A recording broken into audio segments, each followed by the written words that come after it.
Bab 331. Begitu Wu Donghai selesai berbicara, pengawalnya segera mengerumuninya. Lian Jiazi ini menendang rak obat di sekelilingnya dengan kaki mereka, menjatuhkan semua bahan obat Tiongkok ke tanah, dan menghancurkan semua toples obat hingga berkeping-keping. Dalam sekejap mata, ruang pengobatan besar itu berubah menjadi berantakan. Jenggot si Tianqi bergetar karena marah, tetapi dia juga tahu bahwa dia tidak bisa melawan, jadi dia hanya bisa menyaksikan mereka hancur dengan mata dingin. Setelah banyak penghancuran, toko itu hancur total. Baru kemudian Wu Donghai mendengus dingin, dan berkata, "Tuan Si, saya akan memberi Anda waktu 3 hari untuk memikirkannya. Sebelum Anda menyetujui saya, jika ruang pengobatan Anda berani dibuka kembali, saya akan datang dan menghancurkannya lagi sampai Anda setuju. Lakukan sendiri." Setelah mengatakan itu, dia berbalik dan pergi bersama Wu Xin dan pengawalnya.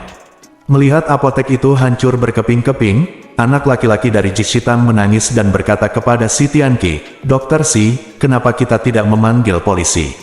Si Tianqi melambaikan tangannya dan berkata dengan tenang, "Tidak perlu." Tangan dan mata keluarga Wu terbuka ke langit, dan memanggil polisi tidak dapat menyelesaikan masalah apapun. Anak laki-laki itu buru-buru bertanya, "Lalu apa yang harus saya lakukan?" Si Tianqi berkata dengan acuh tak acuh, "Anda dan saya akan memperbaiki ruang pengobatan bersama-sama dan membukanya kembali sesegera mungkin." Anak laki-laki itu berkata, "Tetapi orang itu tadi berkata bahwa jika kamu membuka kembali bisnismu, dia akan datang dan menghancurkannya." Si Tianqi berkata dengan tenang, "Ayolah. Apakah karena saya takut dia akan merusak toko, jadi saya tidak akan membuka ruang pengobatan? Saya telah belajar kedokteran sepanjang hidup saya, tetapi hanya karena saya takut dia akan menghancurkan toko, saya tidak akan mentraktir orang." Melihat ekspresi acuh tak acuh si Tianqi, pemuda itu tidak bisa tidak mengagumi keberanian, dan kebaikan dokter ajaib tua itu dalam mengobati penyakit dan menyelamatkan nyawa.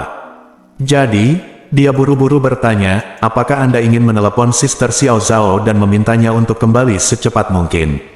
Dia masih menunggu untuk menjemput Anda untuk menghadiri pesta ulang tahun keluarga Tuan Song." Si Tianqi mengangguk dan kemudian teringat bahwa hari ini adalah hari ulang tahun Tuan Song. Beberapa hari yang lalu, ketika Tuan Song datang menemui saya untuk berobat, dia telah memberitahu saya tentang ulang tahunnya yang ke-80 dan mengundangnya untuk hadir. Kemarin, Chen Xiaozhao pergi ke Zonghai untuk menyiapkan hadiah ulang tahun untuk Tuan Song. Dia berencana untuk kembali pagi ini dan kemudian menjemputnya dan pergi ke keluarga Song bersama. Pada saat ini, dia tiba-tiba berpikir bahwa ayah dan anak keluarga Wu dikatakan tinggal di keluarga Song sekarang. Jadi, ayah dan anak keluarga Wu pasti akan menghadiri pesta ulang tahun pada siang hari. Memikirkan hal ini, si Tianqi memutuskan bahwa dia tidak akan pergi ke pesta ulang tahun ketika dia bertemu ayah dan anak keluarga Wu. Jika dia tidak dapat menahan diri untuk tidak berdebat dengan mereka, dia akan menimbulkan masalah bagi pria yang berulang tahun, Song. Jadi, daripada begini, lebih baik jangan pergi. Kebetulan dia tidak berniat menghadiri pesta ulang tahun sekarang. Jishi Hall hancur, dan yang terpikir olehnya sekarang hanyalah memulihkan Jishi Hall dengan cepat. Terlebih lagi, dia tahu bahwa dia tidak bisa melepaskan Jisitang. Bahkan jika dia dengan paksa mengesampingkan urusan Jisitang dan pergi menghadiri pesta ulang tahun Tuan Song, dia pasti linglung dan semua pikirannya masih tertuju pada Jisitang. Jika Tuan Song melihat sesuatu, saya khawatir sulit untuk menjelaskannya. Jadi, setelah banyak pertimbangan, dia menelepon Tuan Song dan minta diri untuk tidak pergi ke pesta ulang tahun dengan alasan dia sedang tidak enak badan. Tuan Song mengkhawatirkan hal itu, dan dia merasa lega ketika mendengar bahwa dia hanya sedikit kedinginan. Namun, dia tidak bisa memaksanya, jadi dia membuat janji dengan si Tianqi untuk bertemu secara pribadi di lain hari. Saat ini, ayah dan anak keluarga Wu sedang kembali ke keluarga Song dari Jishitang. Awalnya, rencana Wu Donghai adalah datang dan memberitahu si Tianqi tentang situasinya. Si Tianqi pasti akan memberikan wajah keluarga Wu, dan kemudian segera bersiap untuk pergi ke Suzhou dan Hangzhou untuk menemui dokter untuk putra bungsunya Wu Qi, pertama kali menghadiri pesta ulang tahun Tuan Song dan kemudian kembali ke Suzhou dan Hangzhou. Namun di luar dugaan, meski rencananya indah, kenyataannya sangatlah kejam. Si Tianqi langsung menolak ajakan Wu Donghai. Tidak hanya itu, dia juga mengatakan bahwa putra bungsunya pantas menerima kesalahannya sendiri, yang membuatnya sangat marah. Bahkan setelah dia masuk ke dalam mobil, dia masih mengumpat dan berkata, "Si Tianqi, anjing tua ini, benar-benar tidak tahu bagaimana harus bersikap. Jika saya tidak khawatir mendapat masalah, saya sangat ingin membunuhnya." Wu Xin di sampingnya sangat senang. Sebelumnya, dia selalu khawatir si Tianqi benar-benar dapat menyembuhkan adiknya, tetapi setelah dia tiba, si Tianqi menolak untuk merawat adiknya secara langsung. Dengan cara ini, dia benar-benar kehilangan musuh yang kuat dalam perjalanan untuk mewarisi keluarga Wu. Namun, tidak mudah baginya untuk mengungkapkan emosi ini, jadi dia berbisik, "Ayah, kenapa kamu tidak mencari beberapa pembunuh saja dan datanglah suatu malam dan seka leher makhluk tua ini?" "Tidak," Wu Donghai berseru, "meskipun orang tua ini tidak punya banyak uang, banyak orang besar yang berhutang budi padanya, dan mereka bahkan berharap dia hidup lebih lama. Membunuhnya seperti mengumumkan kematian banyak orang besar di maju. Saat itu, keluarga Wu kita akan menjadi sasaran kritik publik." Wu Xin tidak punya pilihan selain menganggukkan kepalanya dan berkata, "Kalau begitu seperti yang ayah katakan, jika dia berani membuka ruang pengobatan di masa depan, kami akan menghancurkannya." Wu Donghai berkata, "Itu hanya sedikit intimidasi untuk orang tua itu. Yang terbaik adalah memaksanya agar setuju untuk merawat saudaramu." Wu Xin merasa sedikit gugup dan berkata, "Ayah, orang tua itu tidak akan menyetujuinya." Wu Donghai berkata, "Jadi saya akan meminta Tuan Song membantu saya menjadi perantara." Wu Xin buru-buru berkata, "Ayah, hari ini adalah pesta ulang tahun Tuan Song, jadi tidak pantas membicarakannya." "Kamu benar," Wu Donghai mengangguk dan berkata, "Mari kita bicarakan malam ini atau besok." Kemudian, Wu Donghai berkata kepada Wu Xin, mengenai Song Wanting, "Anda juga harus memanfaatkan waktu dan menemukan cara untuk memupuk hubungan Anda dan membuatnya menyetujui pernikahan sesegera mungkin." Wu Xin mengangguk dan berkata, "Ayah, jangan khawatir, saya telah memerintahkan Liu Guang untuk membantu saya menyiapkan hadiah dengan hati-hati, dan saya akan memberikannya kepadanya sebentar lagi. Saya yakin dia akan menyukainya." Wu Donghai bersenandung dan berkata, "Wanita ini sangat cakap. Jika kita bisa menikahinya, itu juga akan sangat membantu keluarga Wu kita. Ketika kamu mewarisi bisnis keluarga, dia akan menjadi istrimu yang baik. Kakekmu juga bisa, yakinlah." Wu Xin tampak bertekad untuk menang. "Ayah, jangan khawatir, aku pasti akan menikahi Song Wanting di rumah. Dia hanya bisa menjadi wanitaku." Sambil berbicara, mobil sudah sampai di depan gerbang rumah Song. Di luar pintu, masuk utama area villa tempat keluarga Song berada, lampu sudah dihias. Sebagai pengontrol sebenarnya dari keluarga pertama di Jinling, Tuan Song dianggap memiliki otoritas tinggi, dan pesta ulang tahunnya tentu saja sangat megah. Meski belum resmi dimulai, namun banyak tamu yang sudah mendengar kabar tersebut dan menunggu di luar gerbang area villa. Bagaimanapun, keluarga Song adalah keluarga pertama di Jinling, dan ada banyak keluarga kecil yang terikat padanya. Oleh karena itu, tidak ada yang berani mengabaikan pesta ulang tahun Tuan Song. Saat ini, di luar pintu area villa, ayah Liu Ming, Liu Guang, meskipun tidak diundang, telah lama menunggu di sini. Melihat mobil ayah dan anak keluarga Wu kembali, dia langsung menyambutnya dengan penuh semangat sambil memegang sebuah kotak hadiah yang sangat indah. Dengan jendela mobil terbuka, Liu Guang segera berkata dengan nada menyanjung kepada Wu Xin, "Tuan muda Wu, hadiah yang Anda ingin saya persiapkan sudah siap. Mahakarya perancang perhiasan terkemuka Italia, Tuan Fiercer, Anda memberi saya 100 juta yuan. Kapan sudah berakhir? 98 juta dolar. Wu Xin mengambil kotak hadiah di tangannya, membukanya, dan di dalamnya ada gelang berbentuk sangat indah bertatahkan lusinan berlian alami berwarna merah muda, sekilas sangat berharga. Wu Donghai di samping bertanya, "Apakah gelang ini disiapkan untuk Wanting?"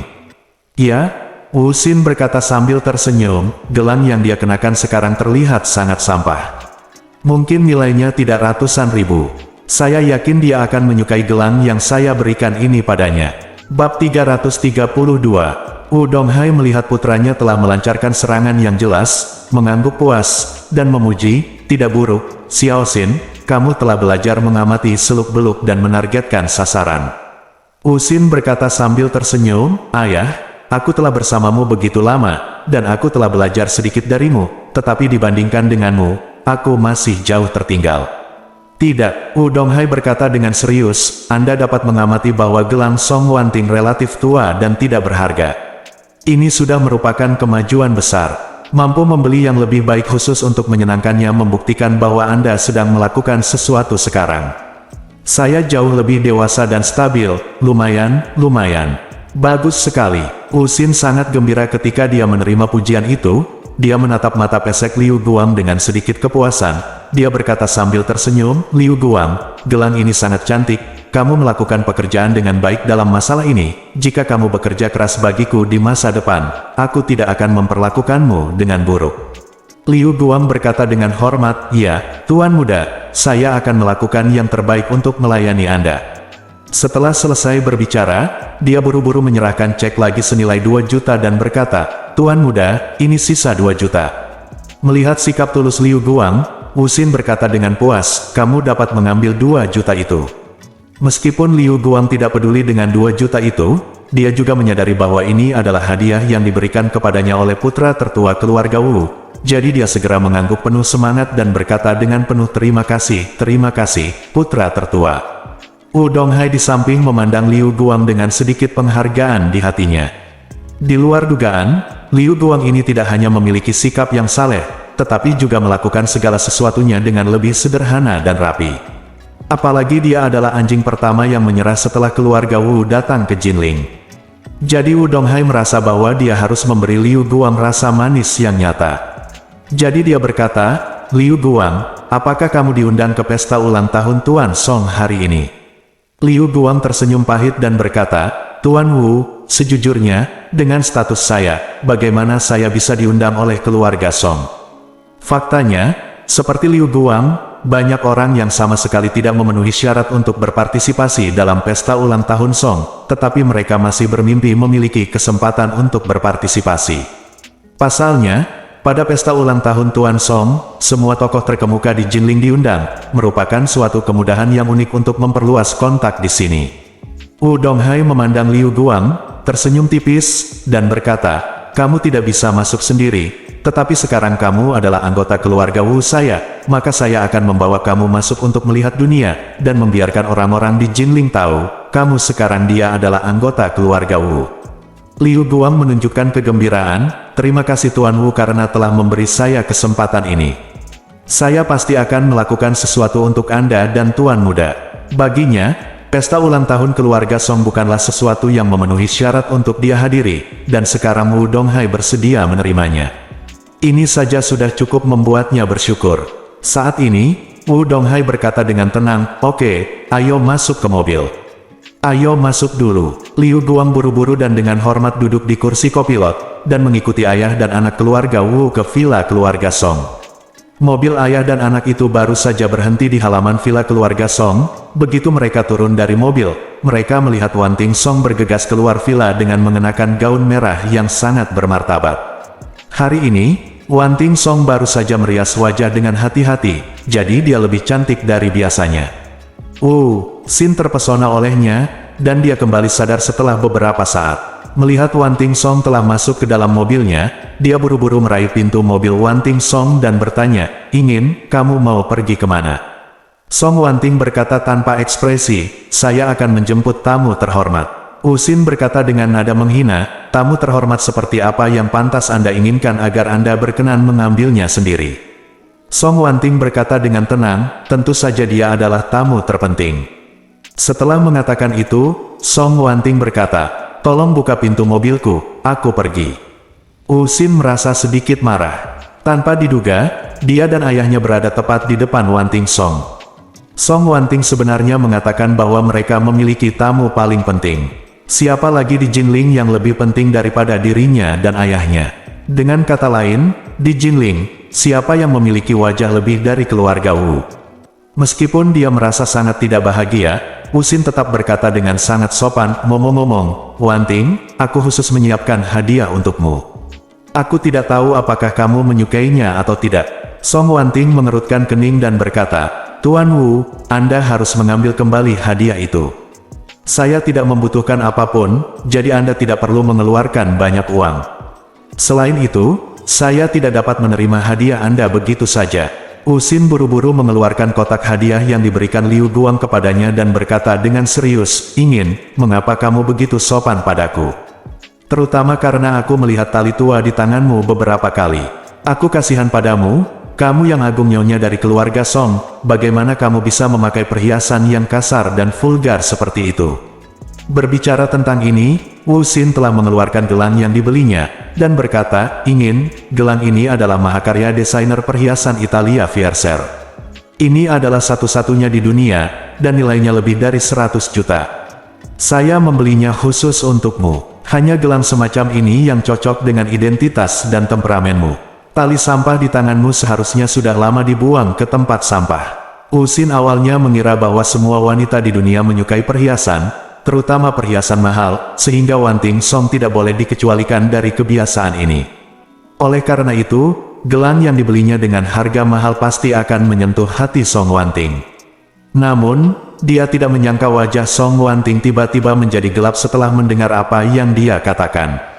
Sorot mata Wu Xin dipenuhi dengan kemarahan dan rasa jijik yang belum pernah terjadi sebelumnya. Gelang di pergelangan tangan saya memang tidak terlalu berharga, dan memang terlihat agak norak dan tua. Tetapi, gelang ini adalah peninggalan ibuku. Bertahun-tahun sejak ibunya meninggal, gelang ini telah dikenakan di tangannya dan dirawat dengan segala cara, dan memiliki arti yang luar biasa baginya. Pada awalnya, peruntungan saya secara tidak sengaja dikunci oleh formasi perangkap naga dalam Feng Shui. Saya hampir mati dalam beberapa kecelakaan mobil tetapi hal itu tidak membuat saya takut. Hanya kehilangan gelang ini yang membuat saya sangat menderita dan hidup lebih buruk daripada kematian. Dan alasan mengapa saya mengundang guru Lai yang bodoh dari Hong Kong itu juga untuk mengubah peruntungan saya dan menemukan gelang ini. Namun, saat itu, saya hampir dibunuh oleh Master Lai palsu. Jika Ye Chen tidak melihat sekilas apa yang dia alami dan membantunya menyelesaikan formasi naga yang terperangkap, dia mungkin telah kehilangan nyawanya. Dan alasan mengapa gelang ini dapat ditemukan sepenuhnya berkat Ye Chen. Jika Ye Chen tidak menghancurkan formasi naga yang terperangkap, bagaimana dia bisa beruntung menemukan gelang ini? Ini menunjukkan betapa pentingnya gelang ini bagi saya. Namun, gelang yang begitu penting baginya, gelang yang berisi seluruh perasaan dan kerinduannya pada ibunya, justru disebut sampah oleh Wu Xin. Dia juga bilang sebaiknya dibuang ke tempat sampah. Ini membuat Song Wanting sangat marah hingga dia akan meledak. Dia mendorong tangan Wu Xin yang mengguncang gelang berlian itu, dan berkata dengan suara dingin dengan embun beku di wajahnya, Wu Xin. Gelang ini adalah peninggalan ibuku. Ini lebih berharga daripada hidupku. Kenapa kamu menghinanya? Wu Xin tertegun sejenak. Brengsek, apa-apaan? Gelang patah ini ternyata peninggalan ibu Song Wanting. Bukankah ini hanya menembak kaki sendiri? Tepat ketika Wu Xin sangat kesal dan tidak tahu bagaimana cara memperbaikinya, Song Wanting dengan marah menutup pintu mobil, menginjak pedal gas, dan pergi. Wu Xin berdiri di sana tercengang, ekspresinya jauh lebih jelek dibandingkan adik laki-lakinya yang makan kotoran setiap jam. Bab 333. Saat ini, Wu Xin ingin mati. Tak pernah kusangka gelang patah di pergelangan tangan Song Wanting itu ternyata peninggalan ibunya. Dan sebenarnya saya bilang kalau peninggalan ibunya adalah sampah. Ini benar-benar bencana besar yang tidak disengaja. Song Wanting sendiri tidak terlalu menyukai dirinya sendiri, jadi di awalnya ingin menggunakan gelang ini untuk meningkatkan poinnya. Di luar dugaan, ternyata merugikan diri sendiri dan menjatuhkan gelombang. Sekarang, skor saya di benak Song Wanting mungkin turun ke skor negatif. Tidak jauh dari situ, Wu Donghai melihat punggung putranya, merasa sedikit bingung. Bukankah kamu baru saja memberikan hadiah kepada Wanting Song? Song Wanting pasti sangat senang dengan hadiah mahal itu. Tapi kenapa Song Wanting langsung pergi? Dia penuh keraguan di dalam hatinya, jadi dia langsung berdiri, menepuk bahu Wu Xin, dan bertanya, bagaimana kabarmu dengan Wanting? Saat dia mengatakan itu, melihat Wu Xin masih memegang gelang di tangannya, dia bertanya dengan heran, ingin menyita hadiah ini. Wu Xin berkata dengan wajah sedih, ayah, gelang rusak yang dikenakan Song Wanting sebenarnya adalah peninggalan yang ditinggalkan oleh ibunya. Saya tidak tahu, dan dia berkata bahwa gelang itu cukup sampah dan tidak layak dari dia, temperamen. Persetan, Wu Donghai juga tampak terkejut. Segera, dia menghela nafas dan berkata kepada Wu Xin, kamu seharusnya berpikir bahwa dengan status Song Wanting, tidak mungkin memakai gelang lusuh seperti itu. Karena dia memakainya, pasti ada sesuatu yang disembunyikan. Dia masih terlalu ceroboh. Petik 2. Usin hampir menangis. Dia memandang ayahnya dan berkata dengan sedih, "Ayah, kamu baru saja memujiku karena jeli dan tepat sasaran, dan sekarang kamu mengatakan bahwa aku ceroboh." Donghai tersipu. Setelah beberapa saat, dia buru-buru menyesuaikan diri, dan berkata dengan serius, "Kamu memang sudah mulai mengamati detailnya, tetapi observasinya belum cukup detail. Kamu harus mendapat pelajaran kali ini, dan jangan pernah membuat kesalahan seperti itu lagi di masa depan." Usin menghela nafas panjang, "Oke, aku kenal ayah." Setelah mengatakan itu, dia menambahkan, "Ngomong-ngomong, Wanting Song sebenarnya menyetir untuk menjemput seseorang secara langsung, dan dia bilang dia akan menjemput tamu terhormat." "Ayah, tamu terhormat macam apa yang bisa dianggap begitu serius oleh keluarga Song?" Donghai mengerutkan kening, "Saya tidak tahu tentang ini, tetapi sejauh yang saya tahu, selain kami, tamu yang diundang oleh keluarga Song kali ini adalah beberapa mitra dan teman lama Jingling, dan tidak ada peluang besar yang akan datang." "Aneh," Usin bergumam, "apakah Song Wanting pergi menjemput kekasihnya? Saya tidak bisa memastikannya." Donghai mendesak, lebih memperhatikan dengan siapa dia kembali. "Oke, saat ini, Song Wanting sedang berkendara ke rumah Ye Chen. Perjamuan ulang tahun kakek, dia seharusnya membantu di rumah, tapi dia sangat merindukan Ye Chen, jadi dia berpikir untuk datang menjemputnya secara langsung, sehingga dia bisa menghabiskan waktu sendirian di jalan. Jika dia menunggu Ye Chen tiba di rumah Song, dia akan dikelilingi oleh tamu, dan dia tidak akan memiliki kesempatan untuk berbicara dengannya secara pribadi. Ketika Tuan Song mendengar bahwa dia akan datang menjemput Ye Chen, dia tentu saja setuju tanpa ragu-ragu. Meskipun Ye Chen sudah menikah, Tuan Song tetap menganggap Ye Chen sebagai calon menantu keluarga Song. Dalam perjalanan, Song Wanting mengeluarkan ponselnya dan bersiap menelepon Ye Chen. Karena hari ini adalah akhir pekan, keluarganya bangun terlambat, jadi Ye Chen tidak menyiapkan sarapan sampai jam 10 pagi dan menaruhnya di atas meja. Xiao Curan keluar dari kamar tidur, menggeliat dan bertanya pada Ye Chen, "Apakah kamu sibuk hari ini?" Marven berkata, "Saya akan menghadiri pesta ulang tahun seorang teman siang ini." Setelah mengatakan itu, Ye Chen bertanya padanya, "Sayang, kamu baik-baik saja?" Xiao Curan mengangguk dan berkata, "Aku ingin pergi berbelanja, tetapi jika ada yang harus kamu lakukan, lakukanlah untukmu. Aku akan meminta Ruolin pergi bersama." Ye Chen berkata, "Maaf, istriku, pergilah bersama Ruolin dulu.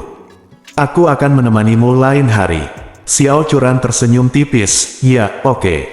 Ibu mertua Malan bertanya dengan wajah gelap, "Hei, Ye Chen, apakah kamu punya teman di Jingling yang merayakan ulang tahunnya? Dia tidak terlalu muda, kan?" Ye Chen mengangguk, 80. Malan dengan sinis berkata, "Apakah kamu sekarang menggunakan barang-barangmu yang kacau untuk menipu orang-orang tua yang akan dikuburkan? Menipu peti mati orang?" Ye Chen berkata dengan tenang, "Saya tidak berbohong kepada siapapun." "Masih berpura-pura?" Malan mendengus dingin, "Apakah tidak banyak orang besar di Jingling yang tertipu olehmu? Biar ku beritahu, aku sudah melihat masa depanmu, dan kamu tidak berbeda dengan para Master Qigong saat itu. Menunggu akhirmu hanya 2 dari mereka yang akan masuk penjara atau diburu." Malan sangat tidak senang dengan Ye Chen akhir-akhir ini. Faktor intinya adalah Ye Chen menyumbangkan semua uangnya yang hilang dari Helian dan Qian Hongyan ke proyek harapan. "Sekarang, sakuku lebih bersih daripada wajahku. Aku sudah menggunakan kartu simpananku di salon kecantikan dan tidak punya uang untuk memperbaruinya. Aku tidak tahu bagaimana menjelaskannya kepada suami dan anak perempuanku jika mereka mengetahuinya." Di mata Malan, Ye Chen adalah biang keladi dari semua ini. Oleh karena itu, dia secara alami sangat tidak senang dengan Ye Chen. Ketika Xiao Changkun mendengar bahwa Malan mulai mengincar Ye Chen lagi, dia buru-buru berdiri dan membela. "Aku berkata, kenapa kamu seperti ini? Apa yang Ye Chen lakukan saat kamu menabrak orang lain? Ye Chen telah tampil sangat baik selama ini." Waktu kentut sekali. Malan tidak tahu bahwa Xiao Changkun mengandalkan Ye Chen untuk berpura-pura menjadi bajingan saat reuni kelas beberapa waktu lalu, dan dia sangat berterima kasih kepada Ye Chen di dalam hatinya. Melihat suaminya berbicara dengan Ye Chen, dia langsung mengutuk, "Xiao Changkun, jangan tertipu oleh pria ini. atau kamu bahkan tidak akan tahu bahwa kamu akan dikhianati olehnya suatu hari nanti. Xiao Changkun terlalu malas untuk menjawabnya, tapi menyerahkan kunci BMW-nya kepada Ye Chen dan berkata, "Ye Chen, ayah telah memesan kamar pribadi di Tianxiang Mansion untuk makan malam bersama para pemimpin asosiasi kaligrafi dan lukisan, dan dia pasti akan melakukannya kalau begitu minumlah 2 cangkir, aku tidak bisa mengemudi, jadi ambil saja kunci mobil dan pergi ke Tianxiang Mansion untuk menjemputku ketika waktunya tiba." Ye Chen mengangguk, mengambil kunci mobil, dan bertanya, "Ayah, jam berapa aku akan menjemputmu?" Xiao Changkun berkata, "Kami membuat janji untuk makan malam pada pukul 7, dan kami dapat menyelesaikan pekerjaan sekitar pukul 8.30 hingga pukul 9, jadi Anda harus tiba di Tianxiang Mansion pada pukul 8.30. Oke, begitu Ye Chen setuju, Malan menjadi tidak sabar dan bertanya, "Xiao Changkun, apakah kamu ingin menjamu tamu di Tianxiang Mansion? Dari mana kamu mendapatkan uangnya?" Xiao Changkun tidak berani mengatakan bahwa Ye Chen memberinya uang, jadi dia menyembunyikannya dan berkata, "Mengapa kamu begitu peduli? Lagi pula, itu tidak menghabiskan uangmu." Malan berkata dengan marah, "Makan di kotak terburuk di rumah Tianxiang membutuhkan biaya 20.000 hingga 30.000 yuan. Apakah Anda punya uang untuk membakarnya?" Xiao Changkun berkata dengan marah, "Sudah lama ku bilang padamu, aku ingin bersaing memperebutkan direktur tetap, apa itu makanan 20.000 hingga 30.000 yuan. Selain itu, tidak perlu mengeluarkan uang."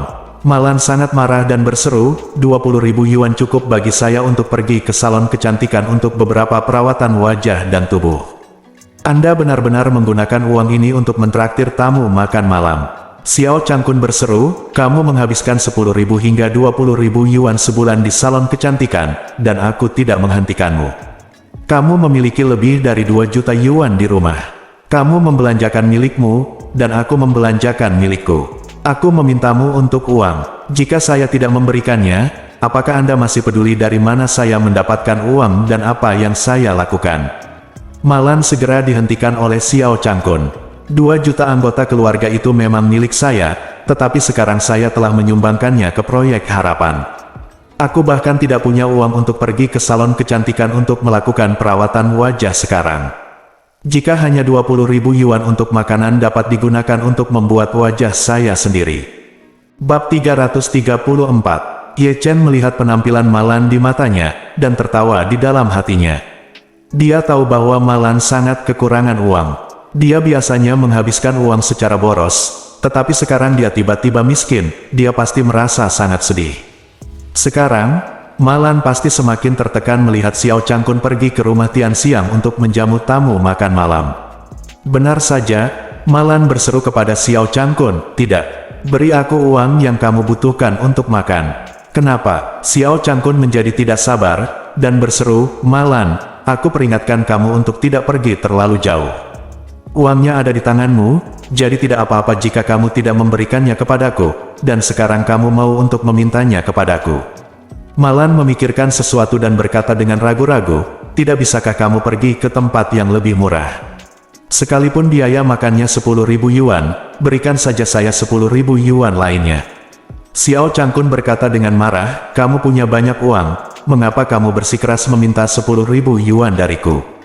Bukankah itu terlalu banyak?" Malan berkata dengan marah, "Saya tidak peduli. Jika Anda tidak memberi saya 10.000 yuan hari ini, saya tidak akan membiarkan Anda pergi makan malam. Jika Anda bisa keluar dari pintu ini hari ini, saya, Malan, kalah." Petik 2. Kamu gila. Xiao Changkun menamparkan sumpitnya di atas meja dan berkata dengan marah, "Aku memperingatkanmu Malan, jangan melangkah terlalu jauh.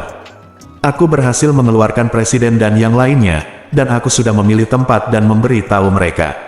Jika kamu membuatku tidak bisa mundur, aku tidak akan pernah mengakhiri masalah ini denganmu. Ini tidak akan berakhir sampai semuanya selesai, siapa yang takut pada siapa." Malan juga sedang terburu-buru, dia sangat ingin meminta 10.000 yuan dari Xiao Changkun. "Dengan 10.000 yuan, setidaknya saya bisa memperbarui kartu kecantikan saya terlebih dahulu, dan saya bisa melakukan perawatan wajah dengan beberapa kakak perempuan di sore hari. Di pagi hari, semua orang dalam kelompok membuat janji untuk pergi ke salon kecantikan bersama di sore hari, tetapi mereka tidak punya uang di kartu mereka, jadi mereka hanya bisa menolak dengan alasan lain. Jika Xiao Changkun menyerahkan uangnya, dia bisa pergi dan memasang wajah seperti biasa. Xiao Changkun sangat marah hingga dia hampir menangis. Dia berdiri, menatap tajam ke arah Malan, dan berkata dengan marah, "Malan, kenapa kamu begitu berlebihan? Biasanya aku memberimu semua uang di keluarga, dan ratusan ribu yang saya peroleh dari menjual barang antik juga sepadan. Saya sudah memberi Anda segalanya, apakah Anda masih belum puas? Biar saya beritahu Anda, jangan mendorong orang terlalu jauh." Malan mengertakkan gigi dan berkata, "Apakah tidak cukup makan dengan harga 10.000 yuan? Apakah kamu masih harus makan 20.000 yuan? Saya hanya ingin menghentikan kebiasaan boros dan boros Anda. Saya tidak bisa mengobarkan kesombongan Anda." Petik 2. Xiao Changkun berkata dengan mata merah, "Pikirkan sendiri, berapa banyak uang jajan yang aku punya sepanjang tahun. Kapan aku pernah boros dan boros? Menurutku, kamulah yang boros dan boros kan? Lihatlah pakaian dan perhiasanmu, semuanya ada di lemari pakaianmu. Kamu masih membelinya ketika sudah tidak bisa ditumpuk lagi, dan kamu terus membelinya selamanya." Malan berkata dengan marah, "Aku sangat menderita ketika menikah denganmu, dan kamu masih tidak senang jika aku membeli beberapa pakaian. Apakah kamu masih punya hati nurani?" Saat dia mengatakan itu, air mata Malan mengalir begitu dia mengatakannya, dan dia tercekat, "Dulu ketika kamu membuatku hamil di luar nikah, aku sangat menderita karena ketidakpedulian dan cemoohan dari orang lain, dan setelah aku menikahimu, aku menderita begitu banyak cemoohan dan intimidasi dari ibumu. Sekarang kamu sebenarnya tidak menyukaiku karena membeli terlalu banyak pakaian, aku benar-benar buta. Xiao Changkun ingin mati. Saat kamu hamil di luar nikah, kamu membuatku mabuk lalu tidur denganku. Oke. Jika Anda tidak menggunakan cara ini, bagaimana mungkin cinta pertamaku bisa pergi ke Amerika dalam keadaan marah? Kamu telah menghancurkan hidupku. Aku mentoleransinya demi putriku. Tapi sekarang kamu bahkan tidak mengizinkanku makan. Bukankah ini keterlaluan?" Memikirkan hal ini, Xiao Changkun gemetar karena marah, dan menegur, "Malan, apa yang kamu lakukan saat itu, tahukah kamu? Kamu masih punya wajah untuk menuduhku. Apa-apaan ini? Aku sedang mengandung anakmu." Malan menangis keras, "Aku masih seorang gadis muda saat itu. Aku membiarkanmu mabuk dan merusaknya. Kamu kentut." Xiao Changkun sangat sedih hingga hampir menangis. Selama beberapa dekade terakhir, hatinya menderita, tapi dia tidak menyangka Malan akan memukulinya. Betapa tidak tahu malunya wanita ini. Saat ini, Xiao Churan tidak tahan lagi dan berkata, "Ayah, Ibu, berhentilah berdebat, apakah kamu akan membiarkan orang lain makan?" Setelah selesai berbicara, dia berkata kepada Malan, "Bu, jangan mempermalukan ayah. Dia biasanya tidak menghabiskan banyak uang. Sekarang dia ingin menjamu tamu untuk makan atau acara. Mengapa kamu harus melawan dia?" Petik 2. Malan berkata dengan sinis, "Tidakkah aku ingin menabung untuk keluargaku? Makanan senilai 20.000 yuan, apakah keluarga kita adalah keluarga yang seperti itu?" Setelah mengatakan itu, dia memelototi Xiao Changkun dan berkata, "Kamu harus memberiku uang ini hari ini, atau tidak." Xiao Churan tidak tahu apa yang dipikirkan Malan. Kata-kata, "Terobsesi pada uang saja tidak cukup untuk menggambarkan ibu saya. Jika ayah saya tidak memberi saya uang hari ini, saya khawatir akan sulit untuk melarikan diri." Jadi dia berkata, "Bu, jangan mempermalukan ayah. Ini hanya 10.000 yuan. Saya akan memberikannya kepada ibu." "Oke," Malan segera berkata dengan penuh semangat, "kalau begitu teruskan padaku di WeChat." Xiao Churan mengangguk, mengeluarkan ponselnya, dan mentransfer 10.000 yuan ke Malan. Malan membuka WeChat dan mengklik untuk menerima uang. Setelah menerima uang, dia menyeringai. Kemudian, dia segera berkata kepada kelompoknya, "Kak, saya juga akan melakukan perawatan wajah siang ini." Seseorang dalam kelompok itu bertanya, "Hei, bukankah kamu mengatakan di pagi hari bahwa kamu harus melakukan sesuatu di sore hari?" Malan buru-buru menjawab, "Tadinya aku akan pergi berbelanja, tapi kakiku sedikit sakit, jadi aku tidak pergi. Aku akan pergi ke salon kecantikan untuk perawatan wajah dan bersantai." Xiao Churan melihat mata ibunya melebar saat melihat uang itu, dan menghela nafas tak berdaya. Dia tidak tahu bahwa ibunya telah kehilangan seluruh tabungan keluarganya.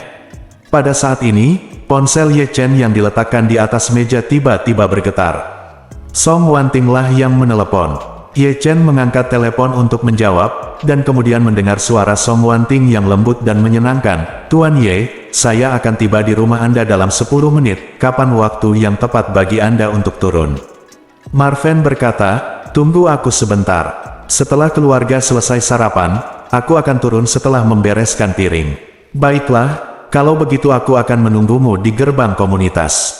Wanting Song merasa sedikit tertekan ketika dia mendengar jawaban Ye Chen. Tuan Ye adalah pria yang sempurna, tapi dia masih harus membersihkan piring di rumah. Ini hanyalah penghinaan terhadap Tuan Ye. Mau tak mau dia berpikir bahwa jika Tuan Ye bersamanya, dia tidak akan membiarkan Tuan Ye melakukan pekerjaan rumah apapun. Lagi pula, laki-laki seharusnya berjuang di dunia dan dilayani dengan baik oleh istrinya ketika dia kembali ke rumah. Bagaimana dia bisa melakukan pekerjaan rumah di rumah? Di satu sisi, dia merasa sangat tidak berharga bagi Ye Chen, dan di sisi lain, dia ingin menjadi wanita yang akan melayani Ye Chen dengan sepenuh hati di rumah. Ye Chen menutup telepon, dan Xiao Churan berkata, "Ye Chen, apakah temanmu datang untuk menjemputmu?" "Ya," Ye Chen mengangguk dan berkata, "Cucu perempuan temanku kebetulan datang dan menjemputku." Xiao Churan bersenandung, tanpa berpikir terlalu banyak, dan berkata, "Baiklah, silakan sibuk. Aku akan membereskan piring, jangan membuat orang menunggu terlalu lama."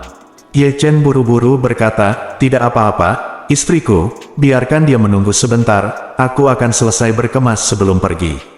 Xiao Churan buru-buru mendorongnya dan berkata, "Oh, aku akan mengambilnya. Jika ada yang harus kamu lakukan, pergilah dulu. Jangan biarkan orang menunggu." Bab 335. Melihat desakan Xiao Churan, Ye Chen mengangguk dan berkata, "Tidak apa-apa, terima kasih atas kerja kerasmu, istriku, aku pergi dulu." "Pergilah," Xiao Churan menjawab dan bertanya kepadanya, "Karena kamu akan menghadiri pesta ulang tahun seorang teman, apakah kamu sudah menyiapkan hadiah?" Ye Chen bersenandung, dan berkata, "Siap." Xiao Churan buru-buru bertanya, "Hadiah apa yang sudah kamu persiapkan? Jangan terlalu picik dan membuat orang lain tidak puas." Ye Chen tersenyum tipis dan berkata, "Saya menyiapkan sesuatu yang kecil yang saya buat sendiri. Ini lebih tentang kebaikan daripada kesopanan. Teman saya itu tidak peduli dengan uang, dan saya yakin dia akan sangat menyukainya." "Itu bagus." Xiao Churan mengangguk, dan berkata sambil tersenyum, "Kalau begitu, cepat pergi." "Oke." Ye Chen bangkit dan mengenakan mantel biasa, mengucapkan selamat tinggal kepada Xiao Churan dan ayah mertuanya serta ibu mertuanya, dan langsung keluar rumah.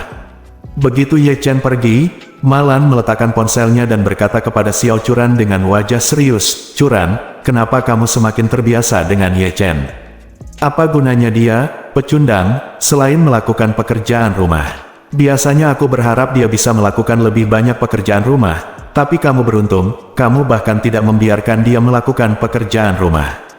Xiao Churan buru-buru berkata, "Bu, karena Ye Chen ada yang harus dilakukan, biarkan dia yang melakukannya.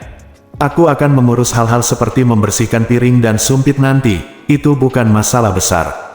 Malan berseru, "Bukan itu yang kamu katakan. Merawat laki-laki itu seperti memelihara seekor anjing. Jika kamu menahannya dengan ketat dari awal sampai akhir, dia tidak akan berani buang air besar atau kencing di rumah, juga tidak akan berani untuk pergi tidur atau menggigit perabotan. Aku masih mengibaskan ekorku saat melihatmu."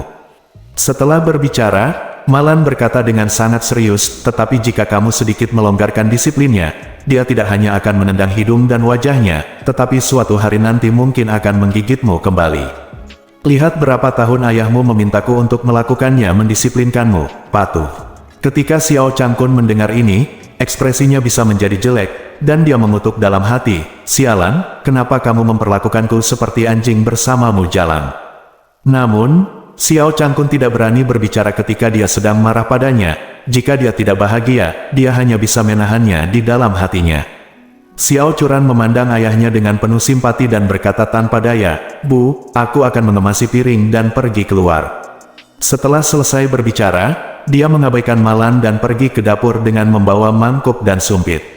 Jendela dapur rumah Xiao Churan kebetulan bisa melihat pintu masuk komunitas, jadi saat dia sedang mencuci piring, tanpa sadar dia melihat keluar jendela dan melihat suaminya Ye Chen berjalan keluar dari gerbang. Ye Chen tidak tahu bahwa istrinya Xiao Churan sedang mengawasinya di dapur. Sesampainya di depan gerbang komunitas, ia melihat sebuah Rolls-Royce Phantom berwarna merah diparkir di depan gerbang komunitas. Segera setelah itu, seorang wanita dengan temperamen mulia, wajah cantik dan kaki ramping muncul dari dalam mobil. Wanita ini adalah wanita tertua dari keluarga Song, Song Wanting. Hari ini Song Wanting mengenakan gaun merah yang dibuat khusus, yang membuatnya terlihat semakin cantik, dan dengan sempurna mencerminkan temperamen putri tertua dari sebuah keluarga besar. Dia bilang dia berdandan hari ini untuk merayakan pesta ulang tahun kakeknya, tapi nyatanya itu semua untuk Ye Chen. Bagaimanapun juga, wanita harus menyenangkan penampilannya. Pepatah ini tidak berubah sejak zaman kuno. Dia berharap Ye Chen bisa memperhatikan kecantikannya dan lebih peduli padanya. Ketika Ye Chen melihat Song Wanting, dia tidak bisa menahan diri untuk tidak melihat ke atas dan ke bawah, dan tidak bisa menahan rasa kagum. Ini bukan pertama kalinya Ye Chen melihat kecantikan Song Wanting, tapi dia tidak bisa tidak memujinya dan berkata, kamu berpakaian sangat cantik hari ini." Song Wanting memandang Ye Chen dengan penuh kasih sayang, dan ketika dia mendengar ini, hatinya tidak bisa menahan diri untuk melompat seperti rusa, dan ekspresi malu-malu dari seorang wanita kecil muncul di wajahnya. Dia tidak bisa menahan diri untuk tidak mengangkat ujung roknya, berbalik sedikit di depan Ye Chen, dan berkata, "Apakah menurutmu aku cantik dengan pakaian ini?" Ye Chen tersenyum ringan dan berkata, "Tentu saja dia sangat cantik, dan itu sangat cocok dengan temperamenmu." Song Wanting menjadi semakin malu, dan telinganya menjadi semakin panas. Setelah itu, Song Wanting membungkuk sedikit dengan hormat, dan pada saat yang sama berkata dengan sedikit malu-malu, "Terima kasih Guru Ye atas pujian Anda." Ye Chen tersenyum tipis dan berkata, "Terima kasih banyak telah datang menjemputku." Song Wanting berkata dengan tergesa-gesa, "Ya, merupakan kehormatan bagi keluarga Song kami bagi Anda untuk menghadiri pesta ulang tahun kakek." Mengatakan itu, Song Wanting buru-buru mengambil 2 langkah, berinisiatif membuka pintu penumpang, membungkuk sedikit, memberi isyarat undangan kepada Ye Chen, dan berkata dengan wajah tersipu, "Tuan Ye, silakan masuk ke dalam mobil." Ye Chen mengangguk dan masuk ke mobil tanpa bersikap sopan kepada Song Wanting. Jika orang lain melihat Song Wanting, putri terkenal dari keluarga Song di Jinling, berinisiatif membukakan pintu mobil untuk seorang pemuda, mereka mungkin akan terkejut. Namun, Ye Chen merasa bahwa tidak peduli dari aspek apapun, dia layak jika Song Wanting membukakan pintu untuknya. Dari segi status, dia adalah putra dari keluarga Ye, jauh lebih kuat dari dia dan bahkan seluruh keluarga Song. Dari segi kekuatan, dia adalah Tuan Ye. Bahkan kakek Song Wanting harus memperlakukannya dengan hormat. Wajar jika dia meminta Song Wanting membukakan pintu mobil untuknya. Ye Chen tidak tahu bahwa adegan ini kebetulan terlihat jelas oleh Xiao Churan. Xiao Churan pernah bertemu dengan Song Wanting, saat studionya dibuka, Song Wanting bahkan datang untuk memberi selamat padanya. Terakhir kali dia melihat Song Wanting, Xiao Churan merasa dia tidak bisa dibandingkan dengannya dalam hal apapun. Dalam hal latar belakang keluarga, penampilan, temperamen, kemampuan, dan sumber daya keuangan, dia tidak bisa dibandingkan dengannya. Rasanya dia telah bertemu dengan kecantikan menakjubkan yang lebih baik darinya dalam segala aspek, yang membuat Xiao Churan merasa sedikit malu diri. Tapi dia tidak menyangka Song Wanting, yang terkenal di seluruh Jinling, akan begitu menghormati suaminya. Anda tidak hanya pergi ke pintu Anda untuk menjemputnya, tetapi Anda bahkan membukakan pintu untuknya. Mengapa dia begitu sopan kepada suaminya? Memikirkan hal ini, Xiao Churan tiba-tiba merasa sedikit masam di hatinya, dia sebenarnya cemburu. Sebuah pemikiran muncul di benaknya, mungkinkah Song Wanting menyukai suaminya? Namun, saat berikutnya, dia merasa idenya terlalu tidak masuk akal. Siapa yang diinginkan lagu? Dia adalah putri dari keluarga Song. Aset keluarga melebihi 100 miliar. Bagaimana dengan suamiku? Hanya seorang gelandangan. Bahkan jika dia sekarang memiliki keterampilan misterius dalam ramal, dia tidak dapat dibandingkan dengan putri dari keluarga besar seperti Song Wanting. Namun, karena dia tidak mungkin jatuh cinta pada suaminya, mengapa dia begitu sopan kepada suaminya? Xiao Churan tidak dapat memahami masalah ini, dan merasa sedikit kesal tanpa alasan. Saat ini, Wanting Song telah menyalakan Rolls-Royce dan mengusir Ye Chen. Xiao Churan memandangi mobil mewah yang perlahan-lahan menghilang, dan merasa semakin tidak nyaman. Mungkinkah ada sesuatu yang tersembunyi di antara mereka berdua? Dia tanpa sadar mengeluarkan ponselnya, ingin menelepon Ye Chen. Tetapi saat dia mengeluarkan ponselnya, dia ragu-ragu lagi. Setelah memikirkannya, dia memutuskan untuk menunggu Ye Chen kembali dan kemudian mencari kesempatan untuk menanyakannya dengan hati-hati. Untuk saat ini, lebih baik jangan bersikap agresif. Bagaimanapun, mereka adalah suami dan istri. Jadi saya harus memberinya kepercayaan dan rasa hormat yang minimal. Bersambung.